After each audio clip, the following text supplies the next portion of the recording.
Allied Schools, a project of Punjab Group of Colleges. Halani campus near national highway road Halani, tehsil Mehrabpur, district Naushahro Feroze. आज हम बात करते हैं जी केमिस्ट्री के हवाले से कि केमिस्ट्री क्या है। ये एक ऐसी साइंस है जिसमें हम मैटर की कंप्लीट स्टडी करते हैं। अब मैटर की कंप्लीट स्टडी से सबसे पहले हमें ये पता होना चाहिए कि मैटर खुद क्या है। हर वो चीज जो हमारे आसपास मौजूद है, जो अपना वजन रखती है, यानी कि उसका मास होता है और वो स्पेस भी ऑक्यूपाई करती है, तो उसको हम क्या कहते हैं जी, मैटर कहते हैं। अब जब हम मैटर की स्टडी करेंगे तो सबसे पहले हम ये देखेंगे कि जी उसकी कॉम्पोजिशन क्या है। जैसे ही मैंने एक लफ्ज का कॉम्पोजिशन, तो हमारे जहन में क्या आता है, ये कंपोज से है वर्ड, और इसका मतलब है कि किसी चीज की बनावट हम देखते हैं, ठीक है। और ये हम देख लेते हैं कि वो उसमें कौन कौन से एलिमेंट रखता है, यानी कि उसमें क्या क्या चीजें मौजूद हैं और कितनी कितनी अमाउंट में है। जैसे चले हम एग्जांपल ले लेते हैं यहाँ पर H2O की।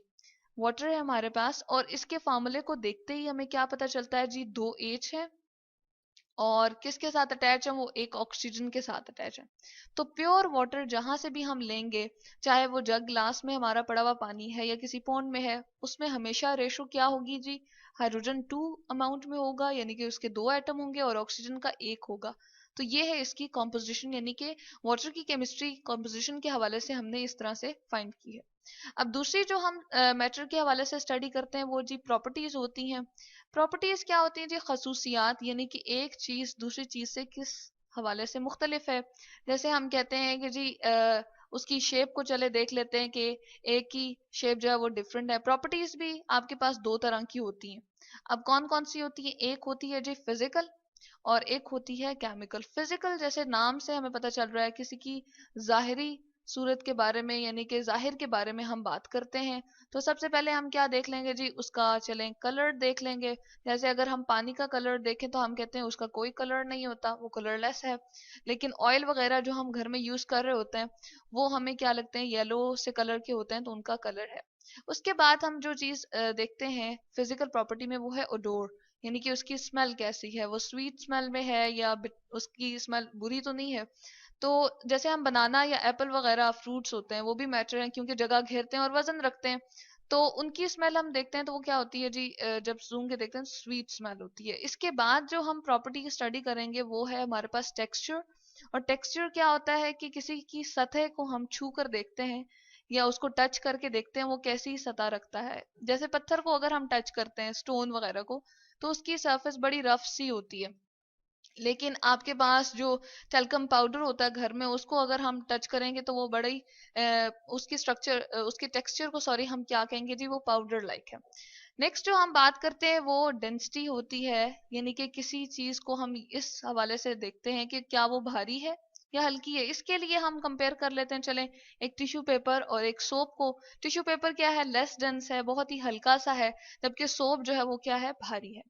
दूसरी जो प्रॉपर्टीज आपके पास आ जाएंगी जी वो है केमिकल। और केमिकल प्रॉपर्टीज में हम ये करते हैं कि एक मैटर को दूसरे मैटर के साथ कंबाइन करते हैं और वो कोई मुख्तलिफ चीज हमें बनाकर देते हैं नतीजे में।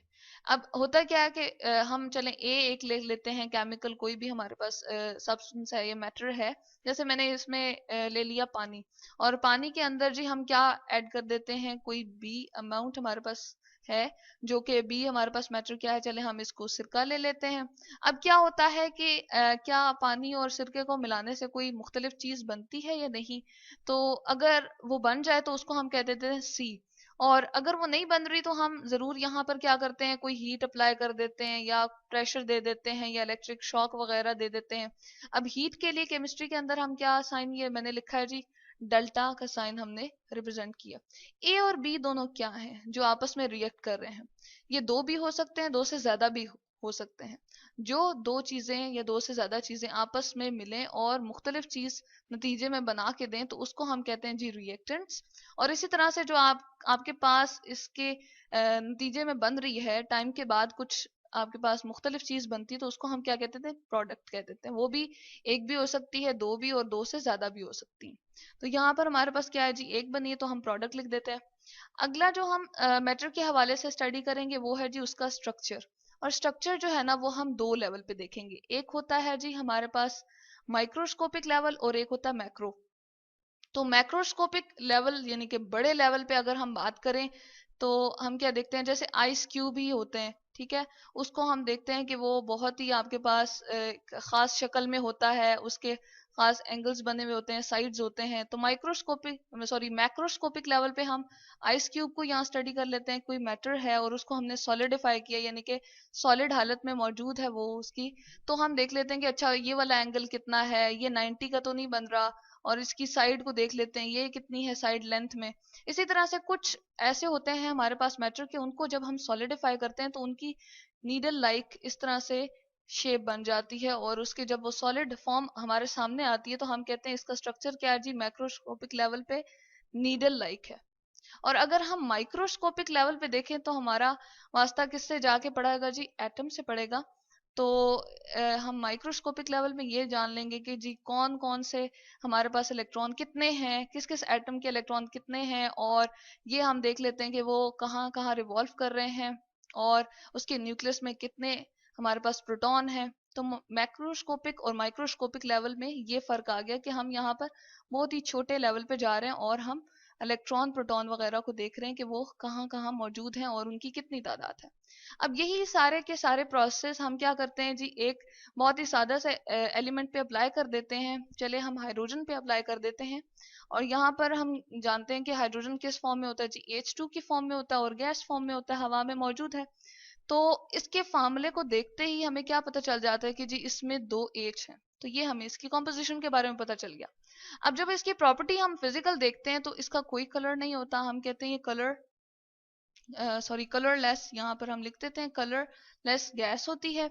इसके अलावा हम ये कहते हैं कि इसका कोई ओडोर भी नहीं होता, तो ओडोरलेस ये गैस है, यानी कि कोई इसकी स्मेल वगैरह नहीं होती, और डेंसिटी इसकी बहुत कम होती है, और टेक्सचर चूंकि गैस कोई एक शेप में होती नहीं है तो हम टेक्सचर के हवाले से कोई खास बात इसकी नहीं करते।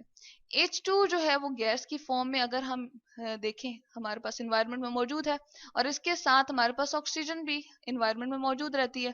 तो आया क्या, ये दोनों रिएक्ट करके कोई नया कंपाउंड बनाती हैं, या कोई नई चीज हमारे पास मुख्तलिफ हो इन दोनों से वो बनाती हैं या नहीं। तो ये हमारे पास अगर तो मुख्तलिफ दोनों बना देती हैं, यानी कि हम यहाँ पर लिख देते हैं कि वाटर बन गया है और वो लिक्विड स्टेट में होता है, एल मैंने इसके लिए रिप्रेजेंट कर दिया, तो ये इसकी कौन सी प्रॉपर्टी हो जाएगी जी, केमिकल प्रॉपर्टी हो जाएगी। तो इसके लिए ये ऐसा नहीं होता कि हवा में दोनों मौजूद हैं और दोनों रिएक्ट कर जाएं, तो हमें क्या देना पड़ता है, इलेक्ट्रिक शॉक। अब जब हम माइक्रोस्कोपिक लेवल पे हाइड्रोजन का स्ट्रक्चर देखते हैं तो क्या नजर आता है जी, इसके अंदर सिर्फ और सिर्फ एक इलेक्ट्रॉन है, ठीक है, और इसके न्यूक्लियस में एक ही प्रोटॉन है और एक ही न्यूट्रॉन है। तो ये हमने जान ली है जी केमिस्ट्री किसकी, हाइड्रोजन की, जब हमने ये सारे के सारे प्रोसेस अप्लाई किए इस पे। यही प्रोसेस जब हम 92 एलिमेंट्स पे अप्लाई करते हैं जो हमारे पास क्या है, नेचुरली अकरिंग है, तो उनकी केमिस्ट्री भी हम इसी तरह से